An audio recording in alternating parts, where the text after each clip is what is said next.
Has been lifted. Here is what his owner had to say about his quarterback. Robert Kraft said this: "As I said during this process and throughout his Patriots career, Tom Brady is a classy person of the highest integrity.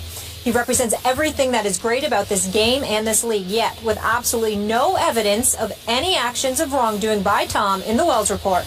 The lawyers at the league still insisted on imposing and defending unwarranted and unprecedented discipline. Judge Richard Berman understood this, and we are greatly appreciative of his thoughtful decision that was delivered today. Now we can return our focus to the game on the field." Well, not really, because there's going to be an appeal. Mark Schlereth is here. Thanks for being with us. It's my pleasure. Always good to have you.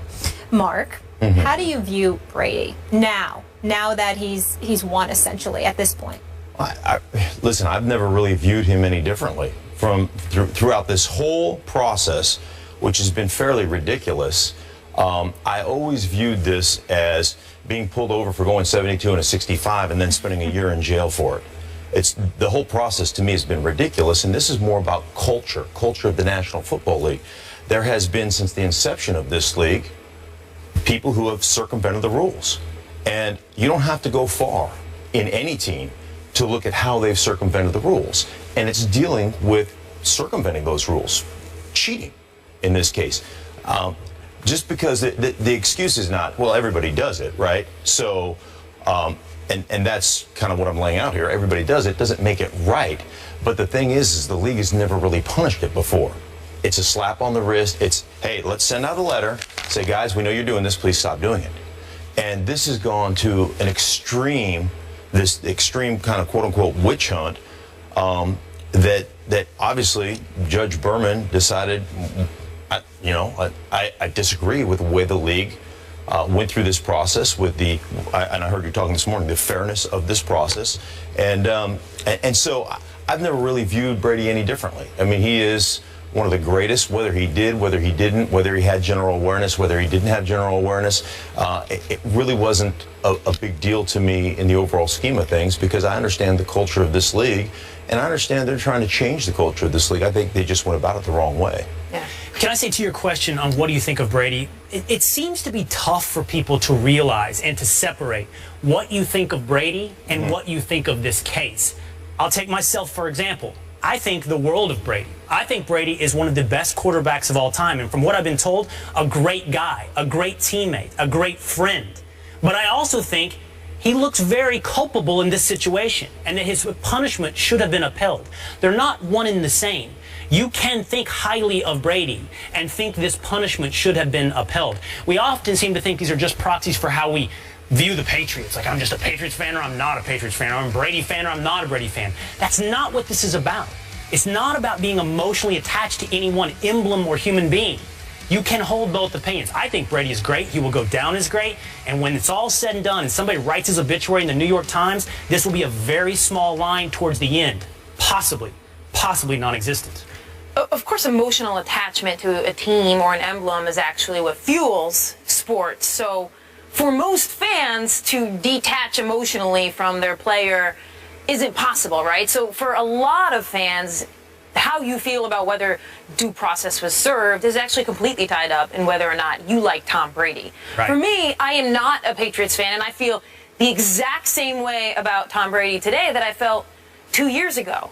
And Mark, you made the analogy of like going 72 and a 65. The way I felt about this whole thing was like you're playing pickup basketball and all of a sudden somebody calls travel. You don't call travel and pick up basketball. And then all of a sudden you're like, hey, that's a travel. Like, oh, we're calling that now? We're calling all travels now? So for Tom Brady, I always felt like he kind of got caught in this situation where he's playing a game one way and all of a sudden the league and everybody around him is like, we're calling that. And you didn't know that that was going to be called. Right. And I think Judge Berman pointed out in this in his 40-page document the notice general awareness. No notice of a 4-game suspension for general awareness of what's going on here, for general awareness of the quote-unquote violation. And that to me is a really important part, because if we're going to start suspending guys 4 games for general awareness of what's going on, we have to shut down the NFL season, okay? So if I'm in a locker room and I have a general awareness that one of my teammates is using Does that make me culpable to a 4-game suspension for a steroid violation? I have general awareness. That's a good That point. dude is a user. And now all of a sudden I can be suspended for that. The hypocrisy of the league, and the problem with this is there's so much hypocrisy, and I think that's where everybody's looking at the league right now as being besmirched. So I can go into, you want to talk about as an offensive player and playing in this league for 12 years, I guess enhancement or unfair advantages. Let's call it unfair advantages, the deflated ball. This year, the Atlanta Falcons and Rich McKay, who is the president, CEO of the Atlanta Falcons, it was found that they were pumping crowd noise into their stadium. Okay, now that is far more an egregious violation and an advantage than some deflated footballs or potentially deflated footballs. Being an offensive player coming out of the end zone, in Atlanta or in New Orleans, if they're pumping crowd noise in, impossible to hear the snap count. The one advantage I have is snap count. When coming out of the end zone, they're on turf with trained pass rushers. That's a huge advantage. Rich McKay is the head of the competition committee. I believe their violation.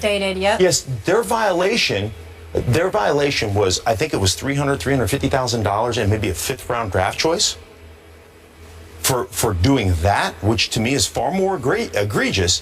That was the violation. He spent what, a month, 6 weeks suspended, and now he's back as the head of the competition committee. When you're doing that, so that's the problem, the public relations problem the NFL is facing right now. A couple quick points. You're 100% right about the general awareness. If you are culpable for what you might or might not know going on around you, you'd empty out not just the league, but massive amounts of society would also be in trouble. Right. But the NFL did make the point in other places that they thought Tom Brady was not just generally aware, but participated in a scheme to deflate the balls. They made some mistakes when they limited their language to general awareness in certain areas. So I think they were alleging more than just general awareness. And real quick, on this idea that it's called in the middle of a game.